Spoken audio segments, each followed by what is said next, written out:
السلام عليكم ورحمة الله وبركاته. إن الحمد لله نحمده ونستعينه ونستغفره ونعوذ بالله من شرور أنفسنا ومن سيئات أعمالنا. من يهده الله فلا مضل له ومن يضلله فلا هادي له. وأشهد أن لا إله إلا الله وأشهد أن محمدا عبده ورسوله. أعوذ بالله من الشيطان الرجيم. بسم الله الرحمن الرحيم. ألم تر كيف فعل ربك بأصحاب الفيل؟ ألم يجعل كيدهم في تضليل وأرسل عليهم طيرا أبابيل ترميهم بحجارة من سجيل فجعلهم كعصف مأكول. صدق الله العظيم. وقال تعالى رسول الله صلى الله عليه وسلم: الظلم ظلمات يوم القيامة. رواه البخاري. يا أيها الذين آمنوا صلوا عليه وسلموا تسليما. اللهم صل على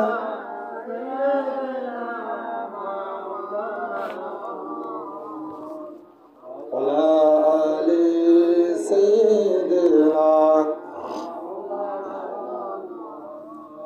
اللهم صل على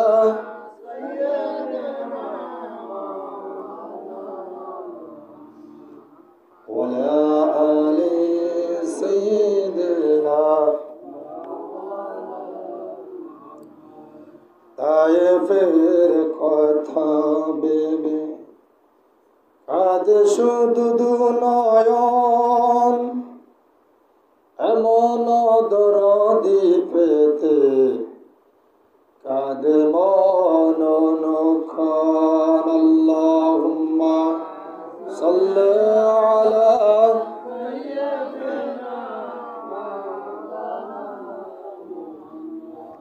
ওয়ালা আলি সাইয়্যিদিনা।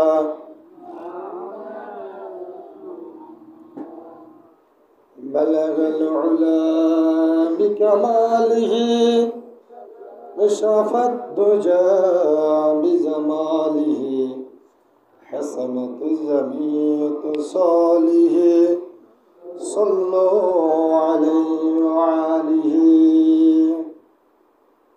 আলহামদুলিল্লাহ,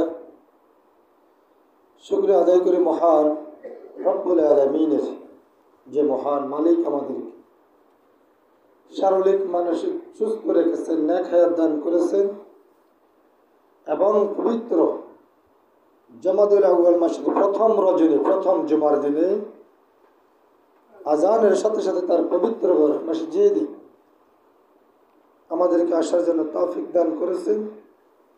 সেজন্য আমরা সকলে অন্তরন্তস থেকে শুকরিয়া বলি আলহামদুলিল্লাহ।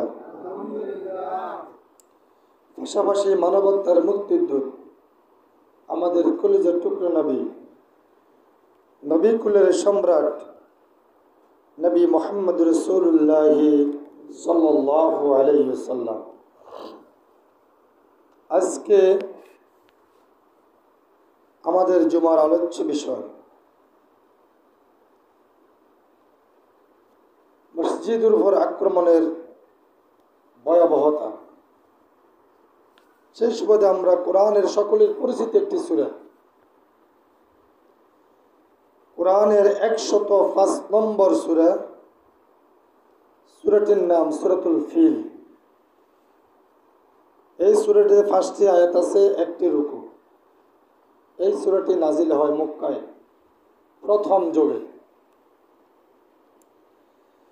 রাসূলুল্লাহ সাল্লাল্লাহু আলাইহি সাল্লামের পৃথিবীতে আসার আগে, তিনার জন্মের আগেই তখনকার ইয়ামিনের বাদশা ছিল বাদশা আব্রাহা। সে একজন ইহুদি ছিল। তার গির্জায় কে বা কারা হামলা করলো, তার থেকে গোয়েন্দা কিছু লোক তথ্য দিল যেটা মুসলমানেরা হামলা করলো। সবুজ বল আছে, বল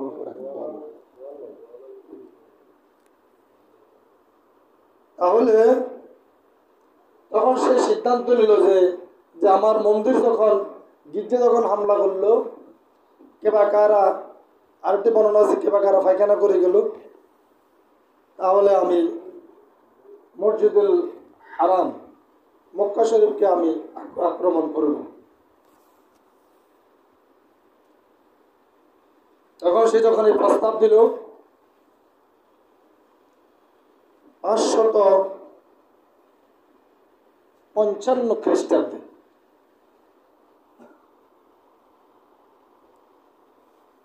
দেওয়ার পরে তার থেকে একটি বর্ণনা 70,000 সৈন্যবাহিনী, আরেকটি বর্ণনা 60,000 সৈন্যবাহিনী। 60,000 সৈন্যবাহিনী নিয়ে সেই মক্কা যখন আক্রমণ করবে, খানা কাবাকে সে ভেঙে ফেলবে, এটা ছিল তার প্রতিজ্ঞা। সে এই কাজ করবে। ওইখানেই সে যখন বাহিনী আসে, ওইখানে কিছু ঘোড়াও ছিল এবং হাতি নিয়ে আসছিল। আমি একটি বর্ণনা দেখছি 9টি হাতি, আরেকটি বর্ণনা 13টি হাতি ছিল ওইখানে। এই জন্য সূরাটির নাম রাখা সূরাতুল ফিল। ফিল অর্থ হাতি। ফিল অর্থ কি? হাতি। আল্লাহ তাআলা ওই হাতির নামেই সূরাটা দান করছেন, যে আল্লাহ তাআলা ওই হাতিওয়ালাদের সাথে, হস্তি বাহিনীর সাথে কি আচরণ করছিলেন এবং তারা কি করছিল, এই ঘটনাটা আল্লাহ তাআলা কোরআনে উঠে ধরছে। তাহলে আসল কথা হলো, আমরা যুগে যুগে যতটুকু জালেম আমরা দেখেছি তাদের পতন, কিন্তু দুঃখজনক হলো সত্য, আমরা শিক্ষা গ্রহণ করি নাই। শিক্ষা গ্রহণ করছি নাকি? এই যে মক্কা নগরে যখন আব্রাহার হামলা করলো চোখের সামনে, তখনকার যুগে কোটি কোটি লোক দেখলো, দেখার পরেও কি তারা কি ফিরে এসেছে? সকলে ফিরে এসে। এখান থেকে আমরা এটা জানতে পারি, আল্লাহ তাআলা যাকে হেদায়েত দান করেন, যাকে আল্লাহর দ্বীনের জন্য কবুল করেন, শুধুমাত্র কেবলমাত্র সে আল্লাহর দ্বীন হতে আসতে পারে। এই ছাড়া আসার আর কোনো সুযোগই নেই। যদি সুযোগ হইতো তাহলে এত কিছু দেখার পরেও কেন সে ইসলাম বিরোধী কর্মকাণ্ড থেকে সে নিজেকে গুটিয়ে কোরআনের দলে সে নিজেকে আবির্ভাব করতে পারতেছে না? তার মানে আল্লাহ তাকে কবুল করে নাই।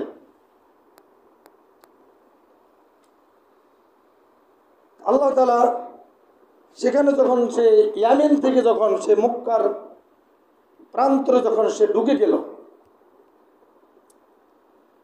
ঢুকে যাওয়ার পর ওইখান থেকে মানুষের এলোপাতাড়ি গরু, ছাগল, উট, ভেড়া যা ছিল সব তাদের কাফেলা নিয়ে গেল। নিয়ে কিছু জবাই করে খাইতেছে, কিছু আবদ্ধ করে রেখেছে।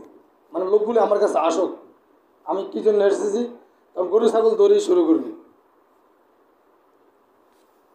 তাহলে গরু, ছাগল, উট, চুরি কি শুধু এই যুগে ছিল না, এই যুগেও ছিল? তো কি এটা কি মুহাম্মদ সাল্লাল্লাহু আলাইহি ওয়াসাল্লাম বংশের লোক হয়েছে না আব্রাহার লোকেরা করছে? এখনো যারা চুরি করে। গতকালে আমাদের এই মোহাম্মদ আলাউদ্দিন বাজার ট্রাকে বড় ট্র্যাক্টরের পিছনের যে এগুলো কি করে লাঙ্গল, ওটা সরকার ধরা খাইছে আঙ্গ সৌদাররা ধরিয়ে নিয়েছে চোর সেই ক্ষমতা লোভী দলের নেতা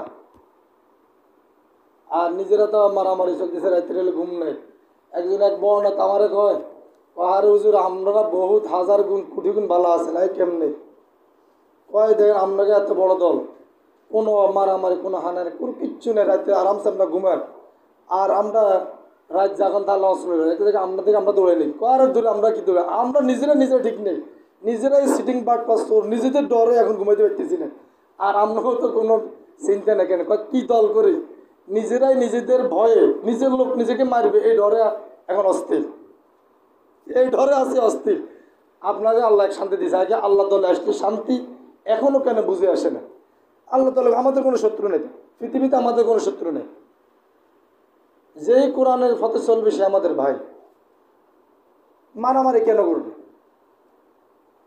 এখন এই দখলদারি লই এখন নিজেরা মারা নিজেকে ভয়ে নিজেরা ঘুমাইতে পারে কুঙ্গেনে মারি দেয় নাকি আইয়ে কয়েক রাত্রে ঘুমন যায় না দিনে ঘুমে কতক্ষণ এবার টেনশন থাকে লাভ দিয়ে উঠে যে ঘুমিতে তাহলে এই শান্তি তাদের দিকে উঠে নিছে কে আল্লাহ তার দিকে উঠে নিছে শান্তি হবে না তার ক্ষমতা ফাইলেও আরো বিশৃঙ্খলা বেশি তারা নিজেরা অন্য দল কিন্তু কিচ্ছু হবে না নিজেদের ফসুত্ব যখন ফসার হয়ে যাবে নিজেরা যে করতে করতে অবস্থা খারাপ হয়ে যাবে আপনারা দৌড়বের টাইমও তো থাকতো না কারণ চুরিদারি করুন আপনারা দুই তাহলে এই চরিত্র ছিল আব্রাহার ওই কাফেরদের চরিত্র ছিল মানুষের সম্পদ লুটে নেওয়া এটা কোনো মুসলমানদের চরিত্র নয় কোনো মুসলমান অন্য থেকে সাদা মাসুল গরু চুরি ডাকাত এগুলি কোনো মুসলমানের কাজ না এগুলি আব্রাহার বংশের উত্তরসূরিদের কাজ যারা করে এরা আব্রাহারের লোক আব্রাহার কোথায় যাবো জান্নাতে না জাহান্নামে এরাও হেনে যাবে যে কর্ম তাদের সাথে তার চলন বলন আপনি যে কাজ করবেন ওই কাজ করলে আপনি যাবেন ওই দলের লোক হবে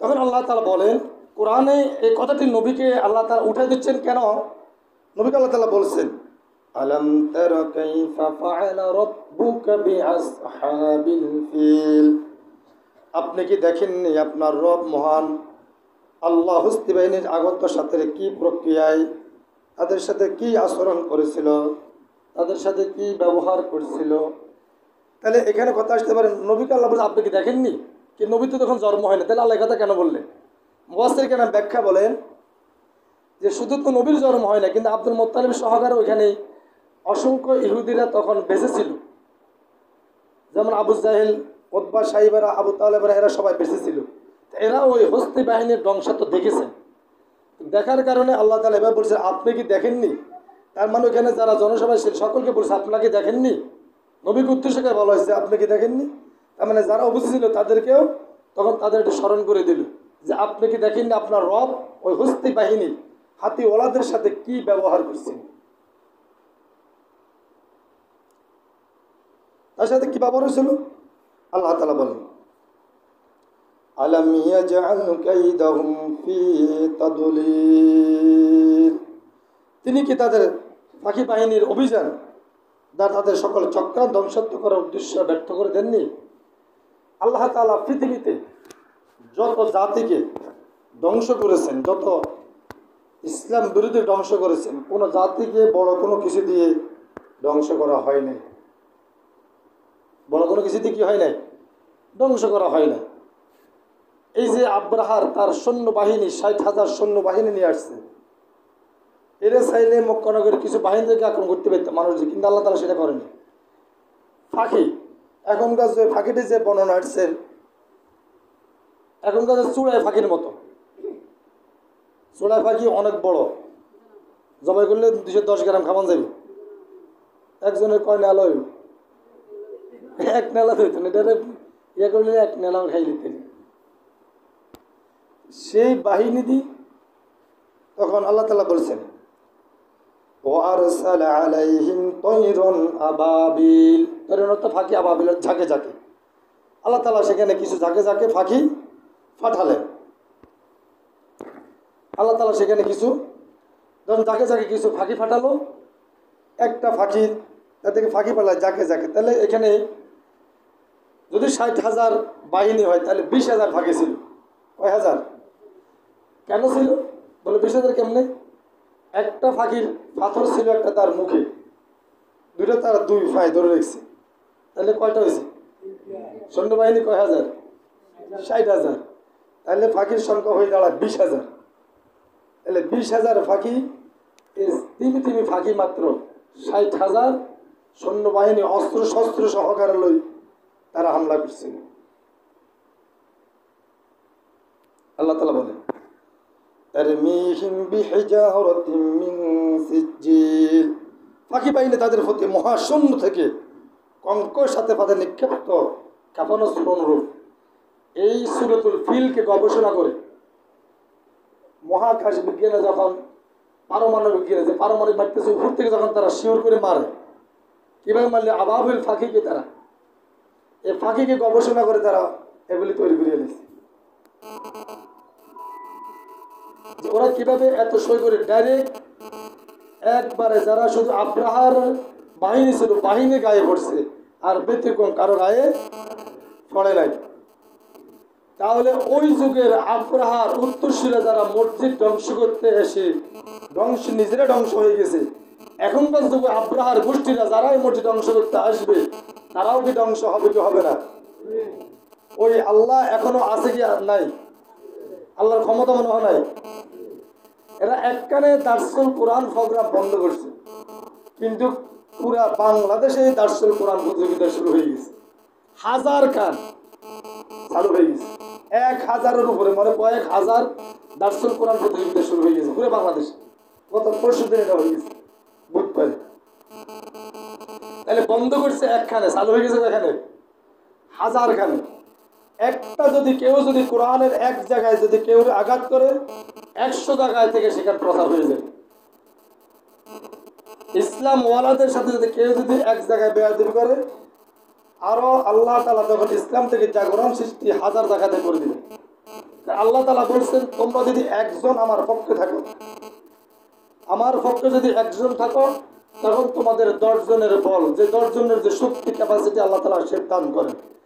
যদি 10 জন হয় আল্লাহ তাআলা 100 জনের দান করে। যদি 100 জন হয় তাহলে 1000 জন দান করে। যদি 1000 জন হয় আল্লাহ তাআলা লাখও দান করেন। তাহলে যদি আল্লাহ তাআলার সাথে আল্লাহ তাআলার মসজিদের সাথে যদি কোরআন ওয়ালাদের সাথে বেয়াদবি করে, তাহলে আব্রাহার আল্লাহ তাআলা যে ঘটনা করছে তাদেরকে এই যুগেও ওই আব্রাহার গোষ্ঠীদেরকে আল্লাহ তাআলা এক অবস্থা করবে।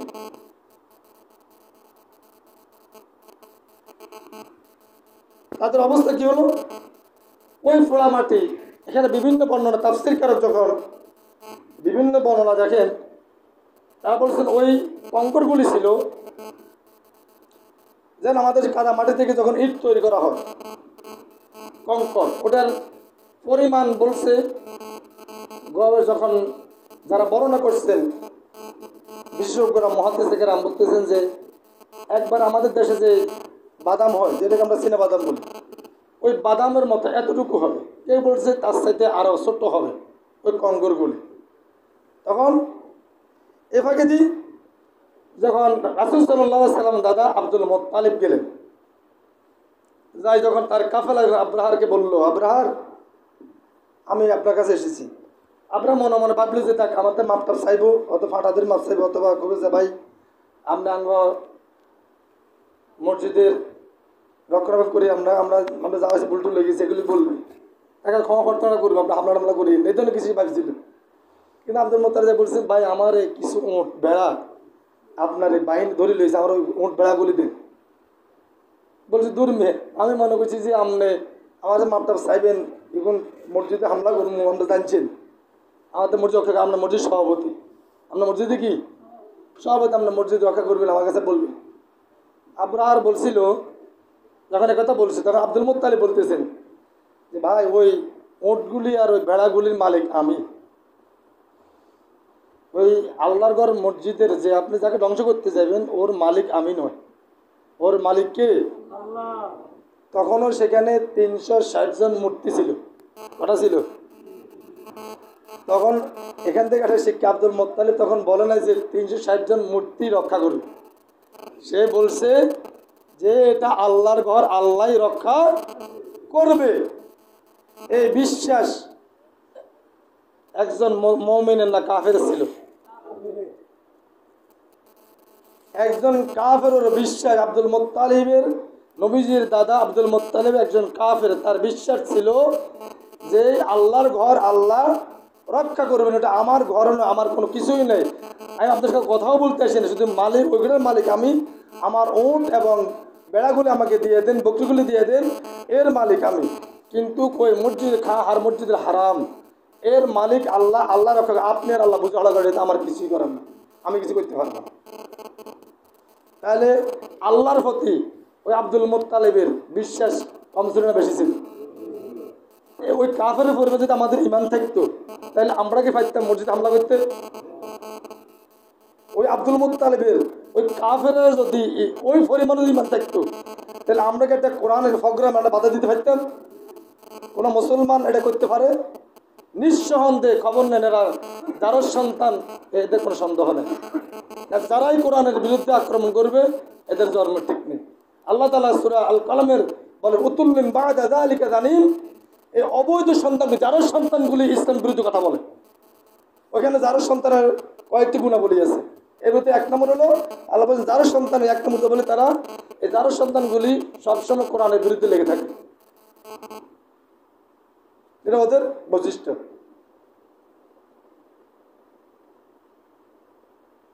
এই মসজিদে সকল ধর্ম বর্ণের লোক আসতে পারবে, পারবে কি পারবে না? একজন হিন্দু যদি বলে যে আমি মুসলমান হবে মসজিদে ঢুকবো, সে আসতে পারবে না? এই কোরআন শুধু কি মুসলমানদের কিতাব? এই কোরআন কোন মুসলমান বলতে পারছি আমাদের কিতাব, এই মুসলমান আল্লাহ হুদাল লিন-নাস ওয়া বাইয়িনাত মিনাল হুদা ওয়াল ফুরকান, এই কোরআন মানব জাতির জন্য, মানুষের জন্য নাজিল করা হয়েছে। আল্লাহ বলে নাই হুদাল লিল মুসলিমিন, শুধু মুসলমানদের কোরআন নাজিল হয়েছে, এটা তো আল্লাহ বলে হুদাল লিন-নাস, মুসলমানদের জন্য এই কোরআন নাজিল হয়েছে। ওই যে বিল গেটসের শালী, সে কোরআনকে গবেষণা করতেছে, যখন সে আরব দেশে আসছিল সে বলতেছে আপনাদের যে ধর্ম মানেন, যে সে ধর্মের যে কিতাব আছে, কিতাব না কেছে আল কোরআন, কেছে আমি ঘর গবেষণা করব। সে তখনকার ফ্রান্স থেকে সে পিএইচডি করে হোল্ডার লোক, ডক্টরেট ডিগ্রি, তখন সে কোরআনকে তার ইংলিশি ভাষায়, ফ্রান্সিয়ান ভাষায়, পৃথিবীর যে যতটা ভাষা সে জানে ততটা ভাষা সে গবেষণা করবে, একটা না 3 বছর সে গবেষণা করে সে কোরআনকে তখন লাল কলমে টিক মার দিতেছে। তখন সে বলছে যে আমি এই কোরআনের প্রথম থেকে শেষ পর্যন্ত নিজে নিজে কোট করে লেগেছে, আমি 53 জায়গায় ভুল পেয়েছি, ওই জায়গায়। এই কথা বলার পরে তখন সে বলল যখনই আমি যেখানে ভুল ধরছি টিক মার দিছি, তারপর আয়াতে আমি দেখি তার সমাধান আমার আল্লাহ দিয়ে দিছি। আরো জোরে কি কোরআন! সে বলছে আমি যেখানে টিক মার দিছি, যেখানে মনে ভুল হয়েছে আমার ধারণাতে, আমি ধরবো, তারপরে দেখি যে আল্লাহ তাআলা তার উত্তর আল্লাহ তাআলা নিজে দিয়ে দিছে, আমার ভুল কেটে গেল। তখন সেই ইসলাম ধর্ম গ্রহণ করলো। পৃথিবীর কাফেররা বললো আপনি তো উচ্চ শিক্ষিত লোক, এটা খ্রিস্টান লোক, আপনি কেন ইসলাম ধর্ম গ্রহণ করলেন? বলছে আমি নিজেই কোরআনের ভুল ধরতে যাই, আমার জীবনের সব ভুলগুলি সেখানে ধরা করি। আর আজকে আমরা মুসলমানগুলি ইহুদি খ্রিস্টান হয়ে যাচ্ছি, তারা কোরআন গবেষণা করে মুসলমান হয়ে যাচ্ছে, আর মুসলমানের সন্তান মসজিদ ভাঙি সব চুল মাথা ঘুরিয়ে লেছে। এটা কি আসল মুসলমান হতে পারে নাকি?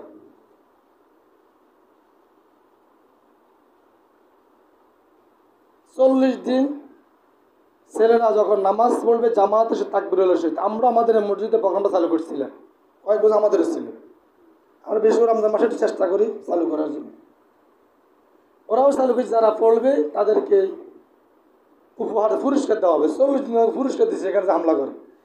আপনি মন্দ দিয়া বা কখনো ভালোর মোকাবেলা করতে পারতেন না, প্রতিযোগিতার প্রতি আপনি আবার করেন যে আবার যারা 40 পড়বে আমরা তাদেরকে পুরস্কার দিব, তাহলে ঠিক আছে।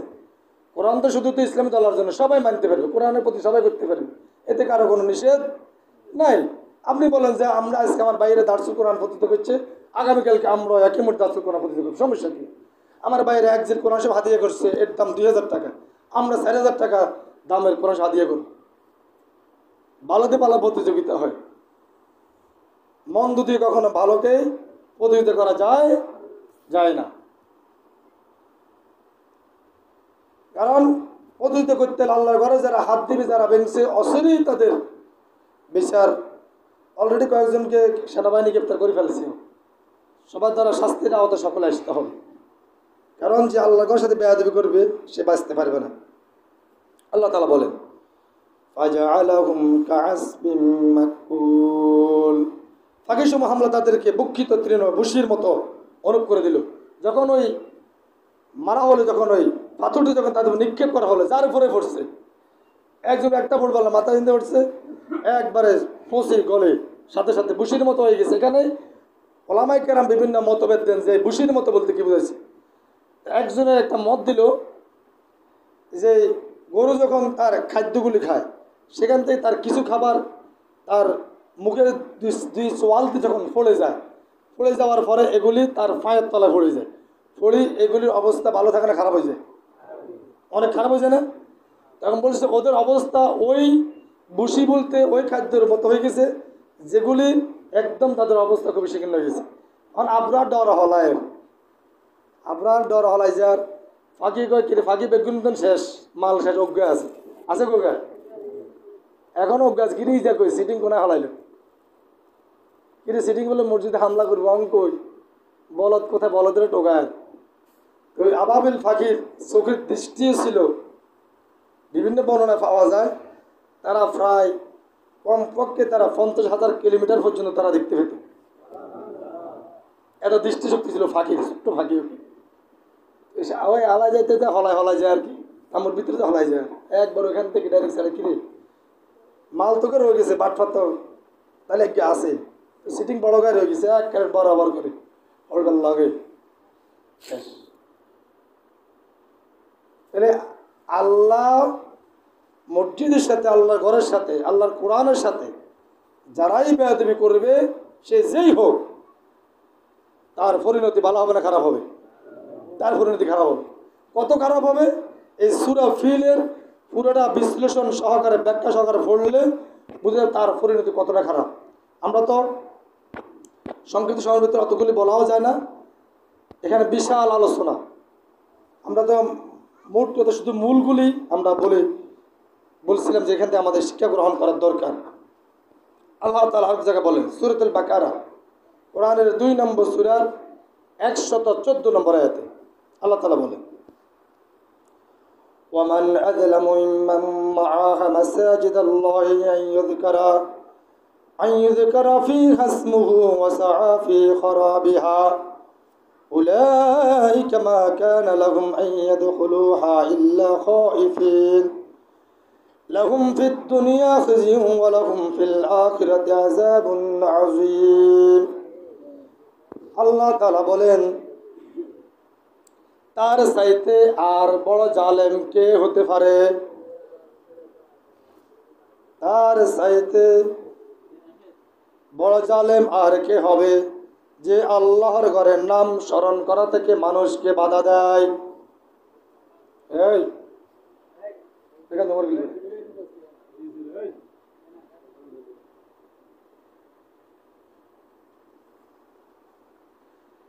আর তার চাইতে বড় জালেম কে হবে যে আল্লাহর ঘরে তার নাম স্মরণ করতে মানুষকে বাধা দেয় এবং সেগুলি ধ্বংস করার প্রচেষ্টা চালায়। এই ধরনের লোকরা এইসব গৃহত্যাগ প্রবেশের যোগ্যতা রাখে না। আর যদি কখনো তারা প্রবেশ করে, ভীত স্বতন্ত্র অবস্থায় প্রবেশ করবে। তাদের জন্য রয়েছে এই দুনিয়ায় লাঞ্ছনা এবং আখিরাতে তাদের জন্য রয়েছে বিরাট শাস্তি। তাহলে সূরাতুল বাকারার 114 নম্বর আয়াত আল্লাহ বলেন তার সে আর কে জালিম হবে? এর চাইতে বড় জালিম আর কে যে আল্লাহর ঘরে মানুষকে বাধা দেয়, আল্লাহর ঘরে মানুষকে আল্লাহকে স্মরণ করতে, যে মানুষকে আল্লাহর ঘরে বাধা দেয় এবং সেগুলিকে ধ্বংস করার জন্য চেষ্টা করে, তার সাথে জালিম আর কেউ হতে পারে না। ওগুলি আবু জেহেল, উতবা, সাইবার চাইতেও খারাপ যারা মসজিদে হামলা করে। আবু জেহেল তো মসজিদে হামলা করে নাই, নমরুদও তো এই কাজ করে নাই, নমরুদের বিরোধিতা করছে কিন্তু এই কাজ করে নাই। ফেরাউনও কিন্তু বিরোধিতা করছে কিন্তু মসজিদে ঢুকে ভাবে হামলা করে নাই। সহস্র হামলা নমরুদও করে নাই। আবু জেহেলও ইসলামের বড় শত্রু ছিল কিন্তু সে মসজিদের একদিন হামলা করে নাই। তাহলে যারা মসজিদে হামলা চালায় এরা আবু জেহেল উতবা সাইবা নমরুদ ফেরাউনের চাইতেও 1000 গুণ খারাপ। আল্লাহ বলছে তার চাইতে বড় জালেম কে হতে পারে যে আল্লাহর ঘরে হামলা করে এবং তার জন্য রয়েছে দুনিয়াতে যন্ত্রণাদায়ক, দুনিয়াতে লাঞ্ছনা অপমানিত হবে, আর আখিরাতে তার জন্য বিষম শাস্তি। তাহলে যারাই আল্লাহর মসজিদে মানুষকে ঢুকতে বাধা দেবে, মসজিদে কোরআনে কথা বলতে বাধা দিবে, আল্লাহ বলছেন তারা পৃথিবীর সবচেয়ে বড় জালেম। সূরার নাম সূরা বাকারা, সূরার নাম সূরা কি? আয়াত নম্বর 114। এটা কি শুধু কি আঙ্গবেলার মানে মসজিদে কোরআনে, নাকি ব্যাগ পৃথিবীর সব কোরআনে আছে? যেখানে পাবে সেখানে ঢোকান। এই জন্য আমরা আয়াত নম্বর বলে দিয়েছি, এই জন্য যেন জালেমরা শিক্ষা গ্রহণ করতে পারে। কারণ এটাই হাজার হাজার লোক শুনতে পাবে যখন ইউটিউব চ্যানেলগুলিতে চলে যাবে, সবাই যেন শিক্ষা গ্রহণ করতে পারে যে সূরাতুল বাকারা কোরআনের 2 নম্বর সূরা 114 নম্বর আয়াত আল্লাহ তাআলা বলে। তাহলে আমরা সেখান থেকে শিক্ষা গ্রহণ করে মসজিদের কোনো প্রোগ্রামে, সে যে কোনো দলের লোক হোক, মসজিদে কোরআন প্রোগ্রাম করতে পারবে, কোরআন নিয়ে কথা বলতে পারবে, তার কথা সে আল্লাহ তাআলার দ্বীনের কথা সে বলতে পারবে, এতে কোনো নাজায়েজ কোনো বিষয় না। সে মসজিদে আল্লাহর বান্দা, সে যে কোনো দল করুক, সে মসজিদে আল্লাহ কথা বলতে পারবে, প্রোগ্রাম করতে পারবে, মানুষকে উপহার দিতে পারবে, কোরআন কথা বলতে পারবে। কোরআন কথা মসজিদে বলবে কোথায়? মসজিদেই কোরআনে বাধা দেয়। এই জন্য মাঝে মাঝে বলি যে যদি খারাপ হয়ে থাকে আমাদের 8 সাল থেকে 24 সালের পর্যন্ত 5 আগস্ট পর্যন্ত তারা খারাপ হয়ে থাকে, তাহলে আপনি খারাপ করেন কেন? আর যদি খারাপ তাদেরকে বলেন, তাহলে খারাপ করা, যদি খারাপ করেন তাহলে তাদের খারাপ বলেন কেন? যদি আপনি নিজে খারাপ করেনি তাহলে অন্য তো খারাপ বলতে পারেন না। এক সোরকে আরেক সোরের গালি দিতে পারে নাকি? তুই সোর এক কথা বলতে পারে নাকি? বলার তো সুযোগ নেই। আপনি যদি সোর হন তাহলে এক সন্ত্রাস আর সন্ত্রাস কি বলতে, সন্ত্রাসের কথা কেমন কীভাবে বলি? এক সান্তাবাজ আর সান্তাবাজ বলে কেমনি গালি দিলি? নিজে তো সান্তাবাজ, তাহলে আপনি তাদের গালি দিলেন কেন? আর যদি সে যদি খারাপ হয় তাহলে আমি খারাপ করলেন কেন? কষ্ট জাগে না আমাদের?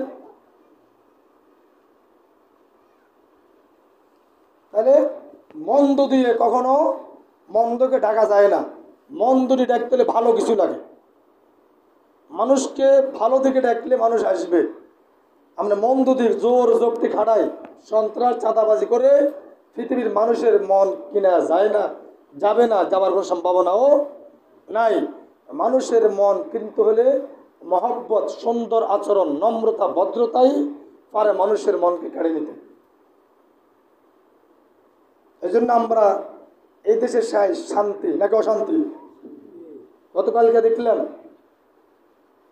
ঢাকা থেকে একটা, নাই কোন জায়গায় দেখলাম, পুরোটা স্মরণ নাই, একটা লাশ, মহিলা, ইউনিভার্সিটির ছাত্র, এ ছাত্রী সে মারা গেছে। যেমন সে মরে যাওয়ার বলছে আমি এই পৃথিবী আমাকে ভালো লাগে না, এই জন্য আমি চলে যেতেছি। যাই হোক, সেটা তার ব্যক্তিগত ব্যাপার, এটা আমরা এটা নিয়ে নাই বললাম। তখন সে যখন মারা গেল, তার লাশ পোস্টমর্টম করতে নিয়েছে। তখন যারা পোস্টমর্টম করে লাশ, ওদেরকে মনে হয় জেলখানার বাসার ডোম বলা হয়। তো ওই ডোমে ঢুকি লাশ ঘর থেকে আবার বাইরে চলে আসছে। আবার কিছুক্ষণ পরে সে বলতেছে যে আমার ওটা রয়ে গেছে, কথা বলে আবার খুলি, ওই মৃত মহিলাকে, ওই মৃত ওই যুবতীকে এসে ধর্ষণ করছে। সুবহানাল্লাহ! কোন দেশে আছে? আমরা কোথায় বসবাস করতেছি? মৃত মানুষকে দর্শন করে। জীবিত হলে তার কথা আছে, যাক জীবিত হচ্ছে তার লালসা, যে কোনো একটা শাস্তির আওতায় আসলে পরে তার একটা লোভ ছিল। মৃত মানুষের প্রতি যদি এই অবস্থা হয়, আমরা আইএমএ জাহালিগার 570 মতান্তর 600 বছরে ওই ইতিহাসে ভাবেন না কেউ যে মৃত মহিলাকে দর্শন করছে, মৃত লাশকে দর্শন করা হয়েছে। এই যুগে হয়েছে, গতকালকে আমাদের বাংলাদেশ হয়েছে। এর চাইতে আর কি চায়? আর কিছুর বাকি আছে নাকি? আর কি বাকি আছে? আর কি দেখতে চায় মানুষ? এরপরে এখনো যদি মানুষ কোরআনের পথে ফিরে না আসে, যদি আগামীর বাংলাদেশ কোরআনে বাংলাদেশ না হয়, তাহলে লাশ যদি বাঁচতে না পারে, তার মনে কবর উঠে মনে করি দর্শন করি। জাতির বিবেক আছে না গেছে? আছে নাকি? বিবেক আসেনি। আর এর সাথে আর কি হতে পারে? আর কত নিচে নামবে? এসে তার নিচে আর কি আছে, আমি আমার আর কোনো বাসা জানি না, আর কত নিচে নেন। আল্লাহ তাআলা এই মোনাজাত থেকে, অন্ধকার যুগ থেকে আমাদেরকে হেফাজত করুক। আল্লাহ তাআলা আগামী দিনকে কোরআনের জন্য কবুল করুক। আমরা সকল দল মত নির্বিশেষে আমরা মুসলমান হিসেবে আমাদের মসজিদ, আমাদের কোরআন, নবীজির সম্মান রক্ষা আমাদের সকলের ইমানের দায়িত্ব। আল্লাহ তাআলা আমাদের সকলকে এই কোরআন, আল্লাহর ঘর, মসজিদ এবং নবীর সুন্নাহকে আঁকড়ে ধরে আমাদের জীবন যেন অতিবাহিত করতে পারে, আল্লাহ তাআলা সে তৌফিক দান করুন। সুবহানাল্লাহ।